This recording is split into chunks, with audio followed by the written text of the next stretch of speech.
Wagwan, everybody. Welcome to the Dis Affamie History podcast, where we'll be speaking about history and as well family history and how history relates in terms of Caribbean people for the present as well as in the past, and how in the past what that does and brings forth for what we are going through at present and what we can learn from our history, from our family, and take that moving forward. So I do hope you enjoy the podcast, and if you like it, please ensure to subscribe, like, and review. Thank you. Aspect of painting has to do with the fact that it saved me from disaster, and I had very little to compliment myself as a person during my struggle to find my identity as a human, and I was quite despondent, actually. Welcome back to the podcast, Dis Affamie History Podcast. I'm your host, Wendy Aris, and today we're going to be speaking with the Jamaican artist, Stafford Schliefer. And I had the honor of meeting his work before meeting him, and his work really stood out for me in the terms of the colors. Everything just seemed to really come off the canvas, and I just found that it just really invoked something in me. So I really liked his use of color and movement. He's a very visual artist, and it just feels like it just invites you in. So Stafford Schliefer is considered to be a self-taught Jamaican artist born in Kingston who has been painting professionally since his late 20s. For him, painting has always been as natural as breathing. It's his way of making sense of the world and expressing forces both seen and unseen in society. Over his decades-long career, Schliefer's work has been shown locally and internationally, and has participated consistently in major exhibitions like the annual national and biannual exhibition at the National Gallery of Jamaica. His paintings range across styles and themes, melding figuration with abstract expressions and a vibrant color palette to explore cultural traditions, socio-political realities, everyday life, and identity in Jamaica and the wider Caribbean. In this episode, we'll talk with Mr. Stafford Schliefer about his artistic journey, the influences that have shaped his work, and how his powerful visual language has helped record and reimagine Jamaican experience for audiences around the world. So let's have a listen.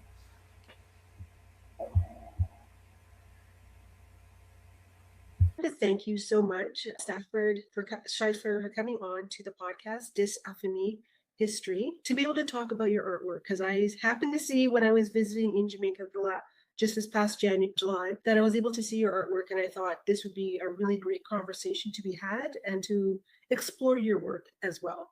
So before we start, can I just have you just do a brief introduction of yourself? I'm a late starter, relatively, as an artist in the activity of painting in Jamaica. I started after being employed in several places, governmental places mostly, and I started at the age of about 30, in my 30s, 39 or something like that. It was rather late. I never went to art school, actually. I always had an interest in art and did it, helter-skelter, sort of just to satisfy my own interest. And finally, I realized that I had been getting recognition for my work, exhibited on the streets in the tourist sector in Montego Bay, where the tourists flourished. And from then on, I got increasingly stimulated by the results and developed an interest in taking it on professionally. And I met other colleagues who had the same interest.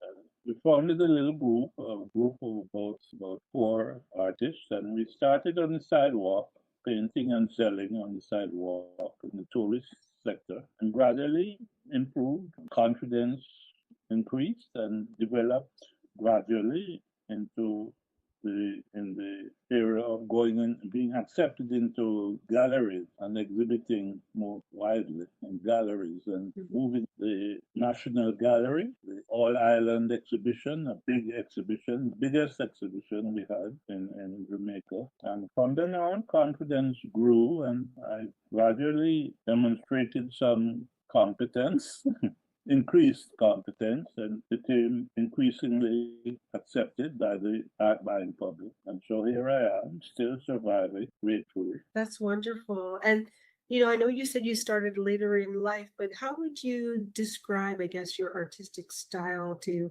someone seeing your work for the first time? I think it's part of it is my passion for activity. I was an athlete at school, and I don't know if that has anything much to do with it, but I suspect it has. And I just developed an interest in action, and it transmitted to my painting. And most of I'm known. It has been said that I'm known as an action painter, a movement painter. And Okay. so that stuck with me. I'm still doing it and I'm enjoying it. I like movement.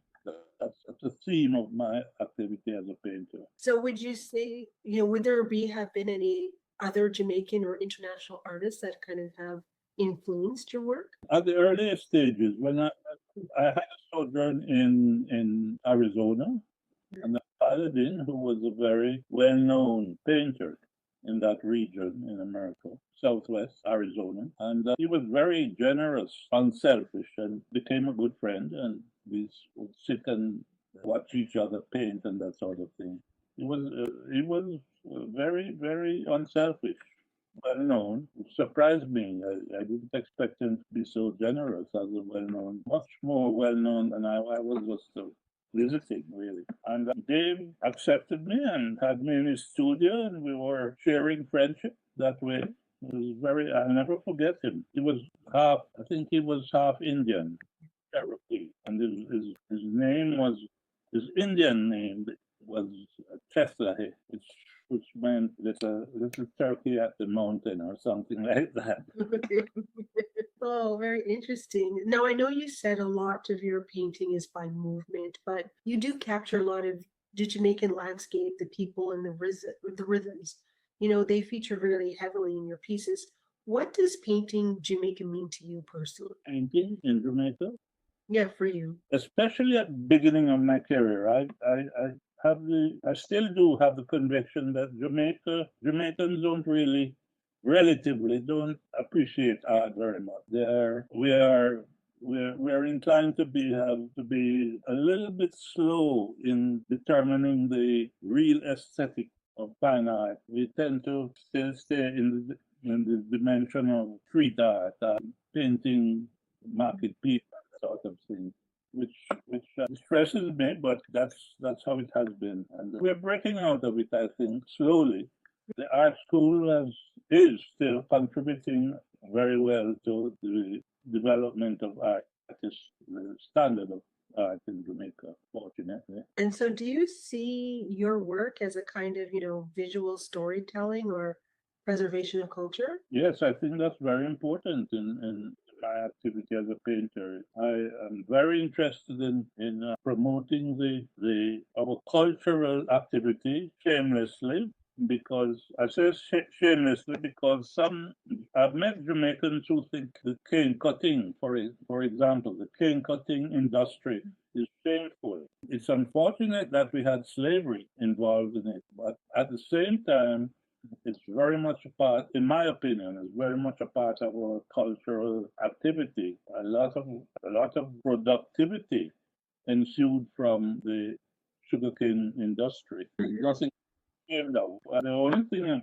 shameful about it is the aspect of slavery involved. But the ability of Jamaicans as being very hard workers and effective in their activities and survival and fighting the hardships of labor, and I think that demonstrates a very strong spirit, Jamaican spirit among our people. And I think we have developed a very impressive reputation abroad as being very effective workers, very dedicated, don't you think?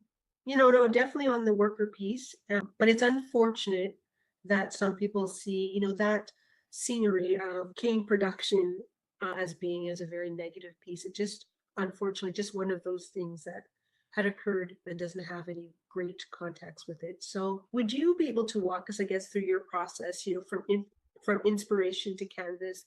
What does a typical creative cycle look like for you? Come again? Your creative cycle, like what does that look like for you to create a painting? Like what does that go from thought to actually getting onto the canvas? What does that look like for you? I mentioned movement as very part of my interest in executing my work. Movement is usually the motivation behind whatever I paint now, especially nowadays. The theme is of secondary importance. I'll paint almost anything.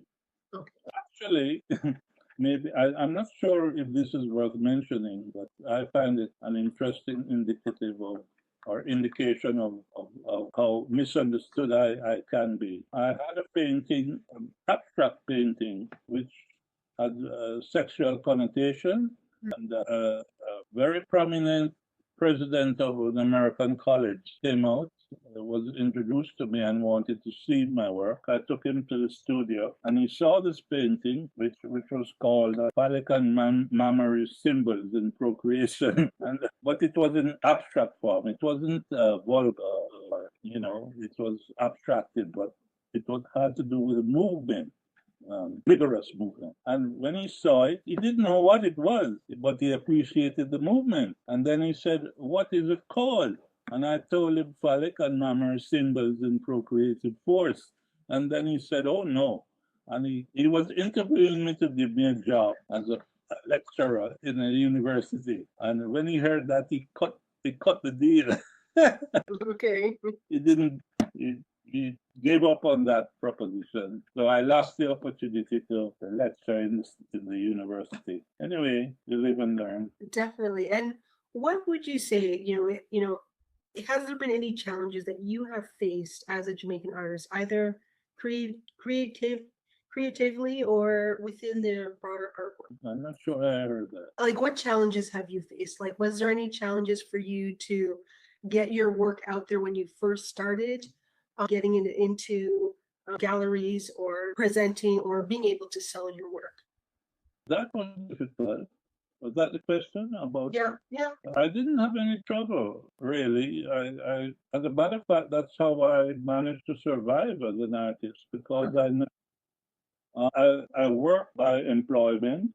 I had several jobs. I worked in a sugar estate, coincidentally, not as a cane cutter, but in the office, and that bored me. I didn't stay long with that, and I was a clerk, government clerk in the government offices, and that bored me. I didn't like that either. So I realized eventually that I should just do what I like to do, and that was art. And I contemplated it. And my mother said, "Well, art doesn't pay." Everybody says that, You Yeah. die being an artist. I said, "Well, we all have to die anyway." So, and I boldly set out and started exhibiting my work on the street of Kingston, and then that came out profitably. Yes. And moved to Montego Bay, the tourist town, and that was an improvement also and more encouraging. And so from then on, I decided to be a full-time, full-fledged artist. Perfect. So I painting market scenes, very, very local market scenes and stuff like that, and then got more ambitious and realized that that won't cut it. I was a serious painter, so I moved into painting themes that were more sociological and developed and reputation as I think my reputation grew in that respect and I found myself being more accepted as a serious painter, fortunately. And so, what feedback have you received or stories that you've heard from viewers that have stayed with you over the years? Like what did they have said about your work? What has been the feedback that you've heard about your work? What other people have said about what your work has inspired or what has invoked whatever emotion that they may have gone through to after seeing your work? Very good question. As a matter of fact, I think that's possibly the strongest motivation I received in my performance as an artist, in getting the response I've received verbally and critically in published reception. And I really think that's the strongest motivation I've had in my career to continue as an artist. It really gave me the confidence and this durability to insist on being an artist. My background academically was in the vein of secondary education, secondary school education, and I found this amusing. Many of my fellow students, ex fellow students, who would, when I was exhibiting on the sidewalk, as a man, after school, a middle class environment from that middle class environment. I wasn't expected by my friends, my school friends, to be associated with vending on the sidewalk. And so they would drive past as executives and doctors and so forth, and they would glance at me and keep driving. I presume they weren't a bit embarrassed, and I understand that. And eventually, I realized that it gave me a self-respect that I don't think I would have maintained if I had continued to be trying to be acceptable and work, you know, in the mainstream of Jamaican life. So I kept on until it paid off. Some of the very friends who were driving past me and keeping their head straight eventually showed some unexpected respect, and we became like old times, and I was more acceptable, and that's interesting. I find it a boundary that shouldn't exist, and so I felt rewarded by a choice. No, you're just saying that we all should be aligned to whatever is our motivation to do in life, not necessarily what is programmed, so to speak. Absolutely. And so, what do you hope, for especially younger Jamaicans to take away from your work? I'm not getting that. No? Jamaicans. Yeah, what should they take? What should the younger generation take away from your work? What do you hope that they can be able to see from your work? No, I haven't really. I can't recollect having discussed with anybody how my work has affected them in Jamaica. Okay. I've seen critiques which are reasonably complimentary, but I don't know. I really can't say I know how Jamaicans feel about my work. I get respectful references, Okay. not in detail. So right now, do you have any new projects that you're working on or exhibitions that are coming up? I have several. As a matter of fact, I'm confused about that, I think, because my interest is very sociologically based, as you might have observed. So it's challenging, there's so many things to choose from. I'm now contemplating, I haven't decided what to do next, what series to develop next. The political scene worldwide, there's such a variety of things that are interesting to me sociologically, and I'm in the process of trying to weed out the more interesting things. And just talking about that, like, is there a special or a certain theme that you would like to explore in your work? Yeah, that's in reference to what I just said. I have something. I'm trying now to decide which of several things I should paint, and as a series, Okay. develop it. But I haven't decided yet. I'm doing. I started something on our Pocomania. I'm sure you're aware of Yes. Pocomania, and I'm trying to develop a new approach, compositionally, a new approach, something different. So I'm working on that now, but it's difficult for me to discuss Yeah. my activity because it isn't developed in my opinion. It isn't developed, and it's hard to convince a listener how what the situation with myself now is in terms of painting. Okay. But the Thank you. ambition, No, go ahead. Sorry. pardon me? No, go ahead. I cut you off. Yeah, the ambition is there, and I'm sure I'll eventually be producing. Perfect. And then, as we kind of coming to a close, what would you What would you say to your younger self, like starting looking back at all that you've accomplished? What would you say was your, I guess, your dream, or what would you have done differently? What would I have done differently to what I From when you first started, if there was something that you wanted to change or not? challenging question? I don't know. I'd have to think about that. Okay, no worries, no worries. A good And question. but I guess what would you like to leave, I guess, the listeners, like in terms of your whole journey that you've taken and where you are as an artist? What would you like to leave as a, I guess, as a, I don't know, as motivation, or just your own personal journey of what somebody should do if they are motivated to go into a certain path in life? I'd like to be regarded as, in terms of what my intent is, to be an interpreter of sociological issues with our culture relating to our society. And I think that's basically my interest as a painter, to avoid mundane,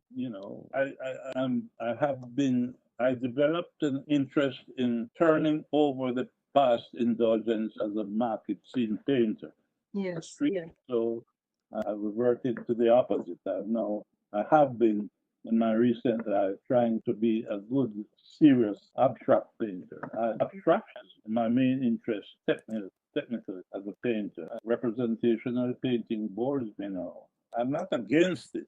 I'm just good at interpreting in that vein, in my opinion. So I much prefer abstract compositions. Okay, and then of course, if you wanted just to say what would you say about painting? What has it done for you as an artist? I don't know. Take a moment, think about it, because I think that would be a nice closing as to what it's done for you. What motivation has it done for you in your life? Okay, I think the most important aspect of painting has to do with the fact that it saved me from disaster. And, I had very little to compliment myself as a person during my struggle to find my identity as a human, and was quite despondent, actually.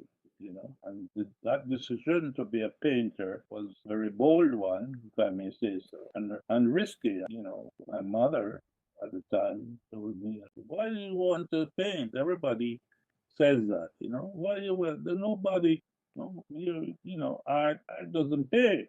And that's true. That's what saved my life, because that's what I felt would be the same in my life, because I would feel the important thing is to feel important regardless of whether you were enjoying lucrative results. But that's important too. But you need to know that you are doing something that you are proud of or respectful of, right? Definitely. Yes, yes. It's what you're aligned, what you feel most purposeful to do. And the spirit has to be one based in self-respect and in terms of attainment as a person and your civic pride and all that stuff. So that saved me. No, I can definitely relate, because we all have to walk within our purpose, right? Yeah. So, and what's going to fulfill us? Yes, everybody worries about the financial aspect of it, but Yeah. more or less is what your spirit is more comfortable for you as a person. Interestingly, this is kind of a perverse way of using the example, but there's this example of the hitman was being criticized and admonished for being a hitman, and his response was, "What the hell? Nobody's better at it than me." And that was his pride. I don't know. Absolutely. We all have our own unique talents. But no, I just wanted to, thank you so much for coming on to the podcast. What a privilege it has been to spend this time with Mr. Stafford Schliefer, an artist whose colors don't just sit on the canvas, but move, breathe, and tell stories of Jamaica, of memory, and of spirit. Talking with him today, I was reminded that art is more than something to look at. It is something to feel, something that carries history and emotion across generations. To Mr. To Mr. Schliefer, thank you for sharing your journey, your wisdom, and the heart behind your work. And to our listeners, I hope this conversation encourages you to seek out Caribbean art, to pay attention to the stories held in color and form, and to celebrate the creators among us who keep our heritage alive in such beautiful ways. You can explore more of Mr. Schliefer's work at Schliefer.com, and it will be in the show notes. Thank you for joining us on Dis FME History Podcast. Until next time, walk good and keep telling your stories.